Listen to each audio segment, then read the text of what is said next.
Hello everyone, I am Neha Vedwan. तो आज की वीडियो में हम पास्ट कंटिन्यूअस करने वाले हैं, एक्टिव और पैसिव वॉइस दोनों में। तो चैनल पे अगर नए हो तो प्लीज़ चैनल को सब्सक्राइब कर दीजिए। वीडियो अच्छी लगेगी तो लाइक करना बिल्कुल भी मत भूलिएगा। इस पर मैंने अलग से प्लेलिस्ट तैयार कर दी है। अगर आपको इंडेफिनिट की जो एक्टिव और पैसिव देखनी है तो आप चैनल पे प्लेलिस्ट में जाइएगा और पैसिव वॉइस की जो प्लेलिस्ट है उसमें आप सारी वीडियोस देख सकते हो। तो चलिए आज की वीडियो को शुरू करते हैं, जो कि हमारी पास्ट कंटिन्यूअस। सबसे पहले हम एक सेंटेंस देखते हैं। हम एक्टिव और पैसिव दोनों में देखेंगे ताकि आपको डिफरेंस समझ आए। पुलिस सड़क पर कुछ लड़कों को पीट रही थी। देखो, कंटिन्यूअस क्या होता है, कुछ टाइम के लिए वो काम कंटिन्यू रहता है। इट मीन्स लगातार वो काम होता रहता है। जैसे कि पुलिस पीट रही थी, अब ये तो है नहीं उन्होंने पीटना शुरू किया और एकदम से हट गए, नहीं, कुछ टाइम के लिए उन्होंने पीटा है ना, लड़कों को पीट रही थी तो कुछ टाइम के लिए उन्होंने वो काम एक्शन में रहा है। क्लियर? तो यहाँ पे कौन पीट रहा था? पुलिस पीट रही थी।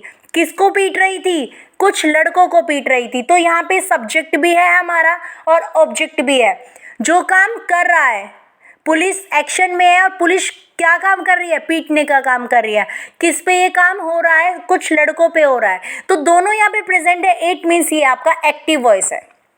क्लियर? ध्यान से, एक्टिव वॉइस का जो रूल होता है वो क्या होता है? सब्जेक्ट प्लस वॉज या वर। क्या लगाएंगे? वॉज या वर। उसके बाद वर्ब की फर्स्ट फॉर्म में आईएनजी और उसके बाद आपका ऑब्जेक्ट आ जाएगा।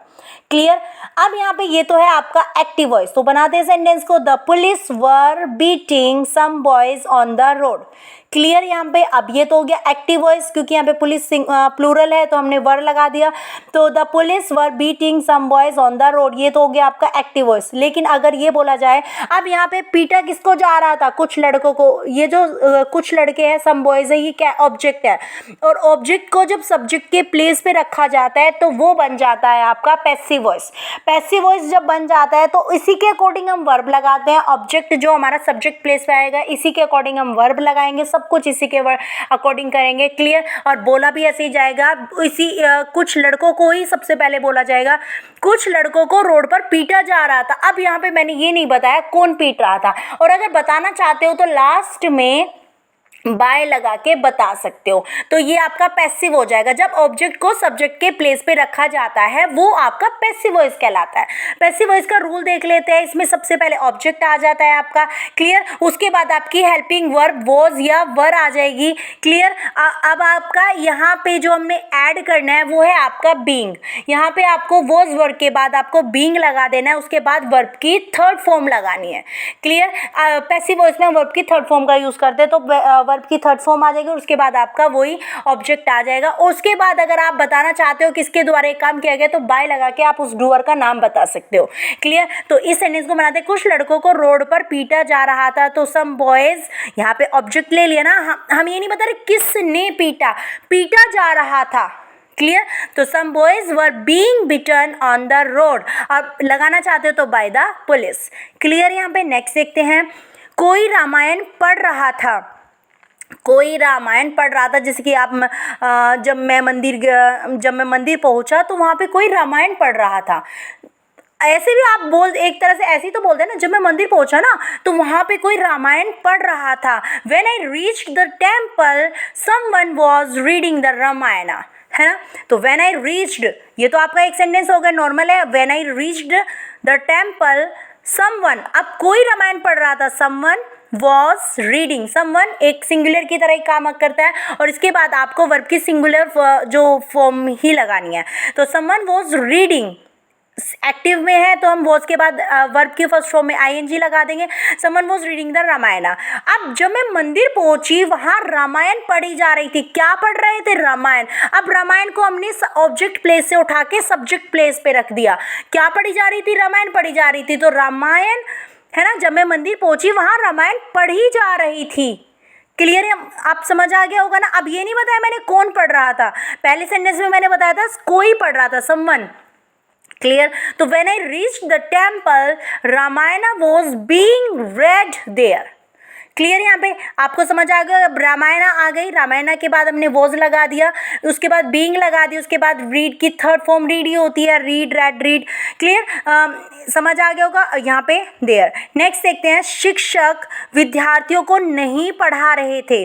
जो शिक्षक थे, आप जैसे गवर्नमेंट स्कूल में जाके देखते हो वहाँ पे मोस्टली ऐसा ही देखा जाता है कि शिक्षक जो होते हैं वो विद्यार्थियों को नहीं पढ़ा रहे होते हैं, है ना। तो शिक्षक विद्यार्थियों को नहीं पढ़ा रहे थे। The teachers were not teaching the students. किसको नहीं पढ़ा रहे थे? स्टूडेंट्स को नहीं पढ़ा रहे थे। सब्जेक्ट कौन है? टीचर। टीचर के बाद टीचर्स हो गए, वर्ब लगा दिया हमने। निगेटिव सेंटेंस है तो हेल्पिंग वर्ब के बाद क्या आ जाता है? नोट आ जाता है। वर्ब की फर्स्ट फॉर्म में आईएनजी आ गया, टीचिंग।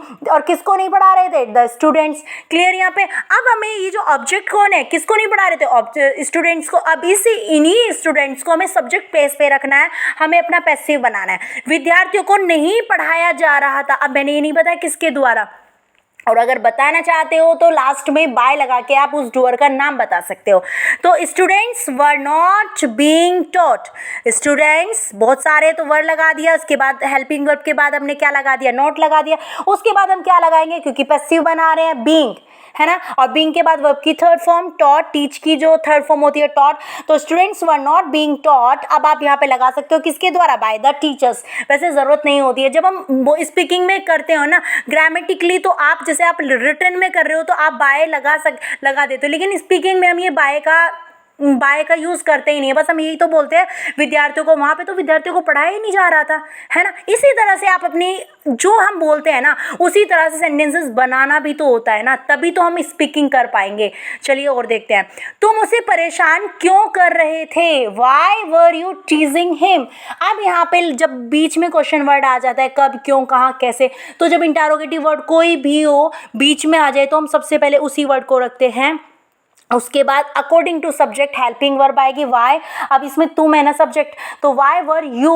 अब क्या कर रहे थे तुम? टीज कर रहे थे। परेशान करना, टीज करना, सताना। तो वाई वर यू टीजिंग हिम, तुम उसे क्यों परेशान कर रहे थे? अब यहाँ पे परेशान किसको? उसे किया जा रहा था। कौन कर रहा था? तुम कर रहे थे। लेकिन अब हमें ऑब्जेक्ट पे फोकस करना है। किसको? उसे।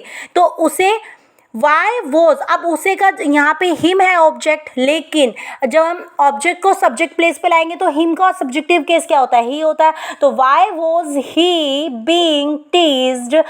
ये तो सेंटेंस यहाँ तक खत्म। Y was he being teased, उसको परेशान क्यों किया जा रहा था? Y was he being teased. अब लगाना चाहते हो किसके द्वारा? तो बाय यू लगा सकते हो। आई होप समझ आ गया होगा। नेक्स्ट देखते हैं, तुम उसे क्यों नचा रहे थे? अब यहाँ पे तुम नाच नहीं रहे थे, नचा रहे। नाचना और नचाना दोनों में डिफरेंस है, ये ऑलरेडी मैं पॉजिटिव वर्ब बता चुकी हूँ। तो तुम उसे क्यों नचा रहे थे? Why were you making. अब तुम मेकिंग हमने यहाँ पे क्यों लगाया?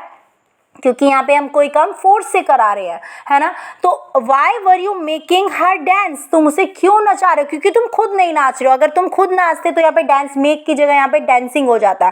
क्लियर। लेकिन आप ये काम खुद नहीं कर रहे हो, ये काम दूसरों से करा रहे हो। तो why were you making her dance.